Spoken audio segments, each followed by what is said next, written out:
Hello, how are you doing today? Good, how are you? Um, First, what is your name and uh, What do I do? yes, and what do Okay. you do? So my name is Carlos Sande. Mm-hmm. I've been a director, writer, producer, and teacher or instructor of Mm-hmm. production for um, maybe 20 years. Wow, that's a long time. And so, um, how did you how did you get started doing all that? Okay, so it's a long story, but I'll try to make it as short as possible. Okay. Before I went into production, I have a Mm-hmm. degree in advertising. Okay. So I used to be a creative writer at advertising firms. Mm-hmm. I would write commercials, I would write radio commercials, TV commercials, Okay. print ads, all that type of stuff. And I would get invited to the sets to see and watch the commercials that I wrote being shot. And the directors would change the script and all this type of stuff. And me living in that world, I realized that I wanted to be there as opposed to sitting behind a desk writing for TV Mm-hmm. or radio. So I packed on my bags. This was in Puerto Rico, by the way. I'm Puerto Rican. I was born in Puerto Rico. This was back there. So I packed my bags. I came here. I went to uh, uh, university over here to study production. I graduated. As soon as I graduate, I get a job as an editor at Univision, which is a big Spanish TV network. Mm-hmm. And at the same time, my mentor at the university, FIU, asked me to teach. So I became a production instructor and a TV editor at the same time. And from that moment on, I've always sort of moved back and forth between the TV industry world, documentary, film, TV commercials, music videos, and teaching all of that at the same time. Okay. And so, is it fun? Yes. It's If you've fun. ever heard the expression, find what you love and you'll never work a day in your life, Mm-hmm. that is exactly true. I found what I love and I don't feel like I work. We're doing in here right now, this is fun. We're playing with cameras, playing Okay. with lights, playing with microphones. It doesn't feel like work. It doesn't feel like, Okay. you know, packing your suitcase, going to work, Mm-hmm. sitting at a computer all day, typing in, clocking out at 5 and then leaving. It's a different world. Okay. So, have there been any challenges where, like you were saying, you started out packing your bags, and which I understand the meaning of that and believing in the opportunity that this is what, like you were saying, that this is something that you love. But what are some of the challenges that you faced in being able to make it to the point that you are now, which is professional? Right. Well, there are always challenges, and I can tell you that I don't think that you'll ever stop facing challenges. There's always a different challenge. It depends on the level that you're at, right? Mm-hmm. If you just graduated, your challenge is to get a job.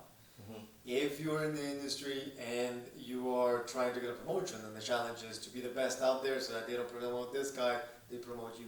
Mm-hmm. If you grow back even further, and you get handed a job as a executive producer, and you're in charge of the show or the podcast Mm-hmm. or the radio station or whatever it is that you're working at.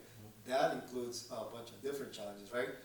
This employee is sick today, so how do I cover this person? Right. Or we need 2 new people for the night shift, stuff like that. We are starting a new show. We're starting from scratch. Mm-hmm. Who is going to be the writer? Who's going to be the camera person? Who's going to be the director? Right. There's always different challenges. Personally, I can tell you that one of my biggest challenges was when I got handed a big show, and I was the producer, the editor, the writer, and the shooter. I had a couple of people with me on that show, Mm-hmm. and we were stuck Mm-hmm. in another country, Mm-hmm. and we needed to get out. Mm-hmm. And the check that the network sent me so that we could buy our tickets and leave never arrived. Whoa. So I was literally lying in bed at a strange hotel at night, not sleeping, figuring how was I going to get my crew out of this strange country. Mm-hmm. Um, It ended up being that I said, okay, I'll just pay for the whole thing with my credit card. Mhm. It was a lot of money. I just Wow. put it in a credit card, Mhm. and then I got reimbursed maybe 2, 3, 4 weeks later. Mhm. So you always, no matter whether you're the boss or Mhm. the person that's underneath the boss or underneath the person that's underneath the boss, Mhm. you're always going to find challenges.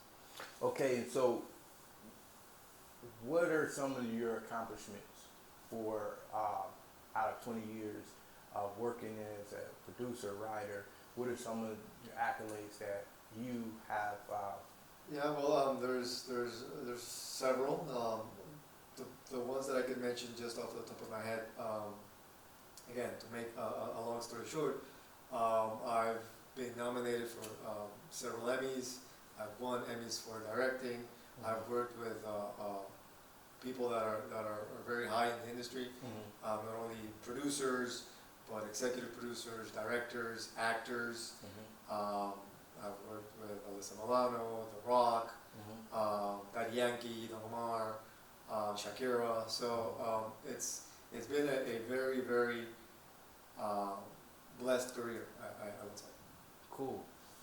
Now, what is some advice that you will give to someone that's looking to go the same path, not necessarily be able to, you know, ask this question again. What are some of the advice will you give someone that's looking to work in the industry as well? Well, the I'll break it down to two. I think that the two most important things that you have to do to Mhm. survive in it, to make it in this industry, and then to once you make it, to keep going and survive in it, Mhm. um, is the mindset. It's the Mhm. mindset that you have to have. You have to have two things always present. Number one is you have to believe that you're the best at what you do. Even if you're Okay. not, you have to believe that you're the best, and you have to strive for always being the best, because this is a dog eat dog industry, Mhm. and you're here today, gone tomorrow. Mhm. The only way to remain is to be constant, to be good, to be someone that others Mhm. will want to work with. It's very interesting. This industry, um, it's a lot about networking. Mhm. It's a lot about who you know and who's going to hire you for your next job, especially if you're a gig worker. Mhm. If you're a full-time employee at a network, at a production company, that's Mhm. one thing. But a lot of people here are gig workers. Mhm. They go from production to production to production.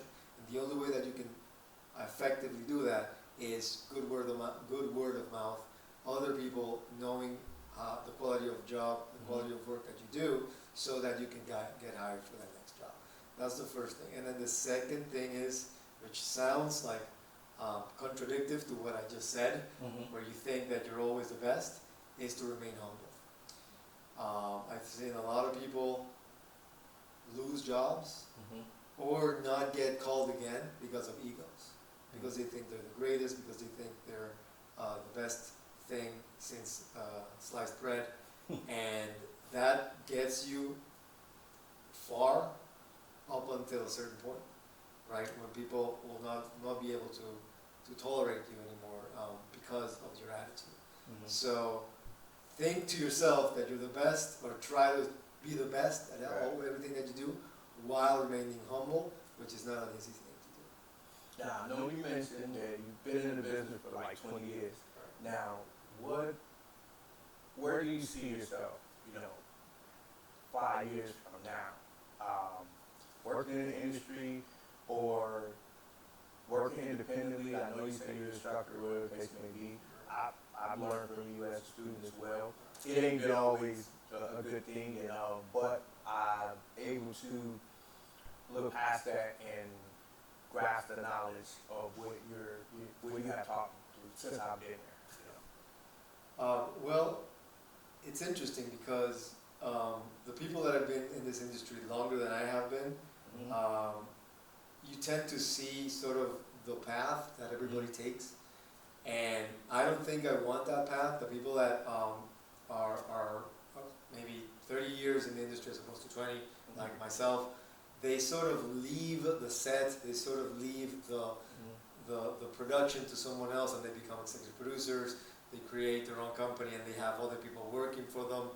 I don't think I like that. I think that I want to always be touching the camera, always be touching the lens. I think the closer you are to the lens, the more creative you are. The farther away you are from the lens, the less creative you are. So the executive producer doesn't have as much say in the creative process of anything, even if they're paying for it, right? Because they leave that job to the director or the camera operator or the editor. I would always like to create, so I would, hopefully 5 years from now, I'm sort of still creating, I'm sort of still close to the lens, even if I'm not holding the camera myself anymore. That's where I see myself. Okay. And so, the last question is simply,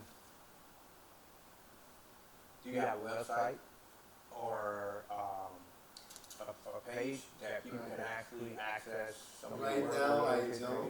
now I don't. What I do is I send people my demo reel, whoever wants to see it. Whoever wants to hire me, again, it's mostly word of mouth. Like, I don't need to promote myself anymore. Everybody, or a lot of people in Miami know me, so Jay just call me. But whoever doesn't, then I'll just send them a quick email through there, and that's it. That's all I need to say. Okay. And thank you for your time, Carlos Sande. All right. Appreciate it. Thank you. Thanks. All right. Yep. Yeah, man.